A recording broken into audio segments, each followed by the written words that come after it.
안녕하세요. 당신의 노후 준비를 돕는 연금술사 무드셀라입니다. 이번 시간에는 퇴직금을 연금으로 받으면 한 해에 최대 얼마나 받을 수 있느냐, 이 부분에 대해서 좀 살펴보도록 하겠습니다. 퇴직금을 연금으로 받는 가장 큰 이유 중에 하나가 뭐냐면 세금을 한 30% 정도 절감할 수 있기 때문에 연금을 선택하시기는 하시는데, 사람들 마음이 어떠냐 그러면 아이고 묶이는 건 싫거든요. 받더라도 최대한 좀 빨리 좀 많이 받고 싶은 생각들을 많이 가지고 계신 것 같아요. 하지만 이제 퇴직연금 제도라는 것 자체가 이거를 너무 많이 뺏었으면 노후가 불안정해지잖아요. 그래서 연금 수령 한도라는 걸 두고 있는데, 무드셀러님, 연금 수령 한도는 어떻게 결정되나요?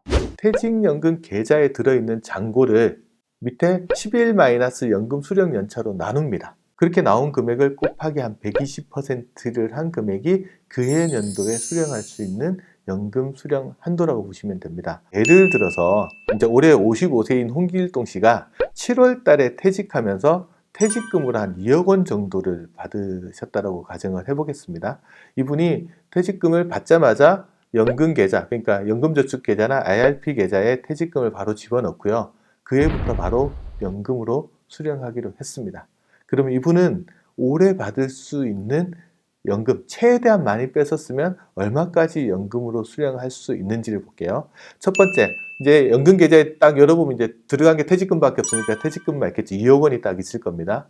2억 원을 뭘로 나누냐? 11 빼기 연금 수령 연차니까 올해 연금 수령 연차가 1년 차잖아요.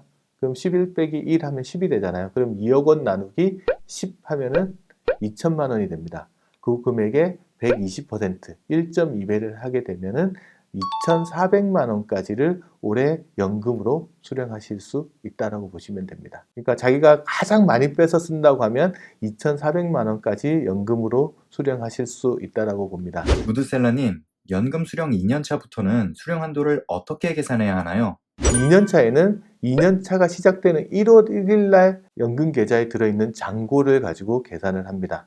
1년 차에 빼서 쓴 금액만큼 빠져나갔겠지만 또 남아있는 금액을 운용해서 또 수익이라는 게 또 발생을 했을 수 있거든요. 그래서 홍길동 씨가 1년 차에 최대 2,400만 원을 아까 다 빼서 썼다고 칠게요.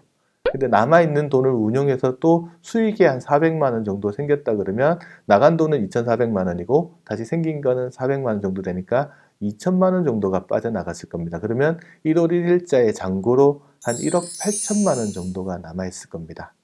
그럼 1억 8천만 원을 이제 나누기는 10일 마이너스 연금 수령 연차니까 두 번째 연차니까 11 빼기 2를 하면 9가 되겠죠. 그러면 1억 8천만 원 나누기 9 하면 2천만 원이 나오고요. 그 금액의 120%라면 2년 차에도 연금 수령 한도가 2,400만 원이 됩니다. 그럼 2년 차에도 2,400만 원까지는 찾아 쓰실 수 있다라고 보시면 돼요. 이런 방식으로 매년 초에 이제 연금 수령 한도를 계산하고 그 금액까지 최대한 찾아 쓰실 수 있다라고 보시면 됩니다. 그리고 이제 11년 차가 넘어가면 어떻게 되냐? 11년 차 때부터는 연금 수령 한도가 별도로 없습니다. 본인이 원하시면 연금 계좌에 남아있는 돈을 그에 다 빼서 쓰실 수도 있다라고 보시면 될 것 같습니다. 그럼 여기까지 쭉 설명을 들으신 분들은 이런 생각 하실 거예요. 아, 이게 연금 수령 한도를 쭉 보니까 계산식을 보니까 가능하면 10년 안에 10년 정도에 나눠서 수령하라는 뜻이구나 라는 생각들을 하실 수가 있을 것 같아요. 무드셀러님, 과거에는 5년 동안 연금을 수령하도록 되어 있지 않았나요? 맞습니다. 옛날에 5년이 맞았어요.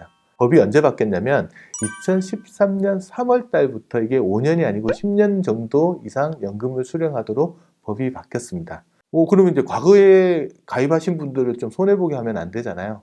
2013년 3월을 기준으로 그 이전에 가입하는 사람들, 그러니까 2013년 2월 이전에 회사에서 퇴직연금을 가입했거나 또는 본인이 2013년 2월 이전에 연금저축이나 IRP 계좌에 가입했는데 그 계좌에 퇴직연금을 수령하시는 분, 이분들 같은 경우는 연금 수령 연차를 1부터 시작하는 게 아니고 6부터 시작합니다. 만약에 홍길동 씨가 연금계좌 첫 해 보시면 2억 원을 수령했고요. 나누기를 하면 11 빼기 6으로 하니까 5가 되죠. 2억 원을 5로 나누면 요거까지는 계산하실 수 있을 겁니다. 4천만 원이 되고요. 그 금액의 120%를 하게 되면 4,800만 원이 됩니다. 앞서보다는 2배 가까이 많은 자금들을 한꺼번에 좀 인출을 하실 수 있다고 보시면 됩니다. 물론 뭐 많이 인출하는 게 반드시 좋은 건 아닙니다. 노후를 위해서는 좀 더 자기 적정한 금액만큼 인출하는 게 좋기는 하지만 이렇게 인출할 수 있다는 사실들을 알고 계시면 이렇게 하시면 한 5년 정도면은 자기가 그 연금 계좌에 있는 돈들을 거의 다 인출해서 가져가실 수 있을 거라고 보시면 됩니다. 구두셀러님, 연금 수령 한도를 초과해서 연금을 수령할 수는 없나요? 가능합니다. 다만 연금 수령 한도를 넘어서 인출하면 세제 혜택은 못 받아요. 연금 수령 한도 내에서 수령한 금액에 대해서는 퇴직소득세 내야 되는 거에 한 30%를 감면을 해주는데, 그렇지 않고 연금 한도를 초과해서 인출하면 그 금액에 대해서는 퇴직소득세 원래 내야 되는 금액들을 그대로 다 내야 됩니다. 앞서 이제 홍길동 씨가 연금 수령 한도가 2,400만 원인데 예를 들어서 한 3천만 원 인출했다. 그럼 어떻게 되느냐? 첫 해에 3천만 원 인출했다 그러면 2,400만 원 수령한 부분은 연금 소득으로 보고 세금을 30% 감면을 해주고요. 초과해서 수령했던 600만 원 부분들에 대해서는 그냥 원래 납부해야 되는 퇴직소득세를 납부하게 된다라고 이해를 하시면 됩니다. 오늘 방송 도움드렸으면 좋아요 눌러주시고요. 저희 방송 구독 신청해 주십시오. 당신의 연금술사 무드셀러였습니다.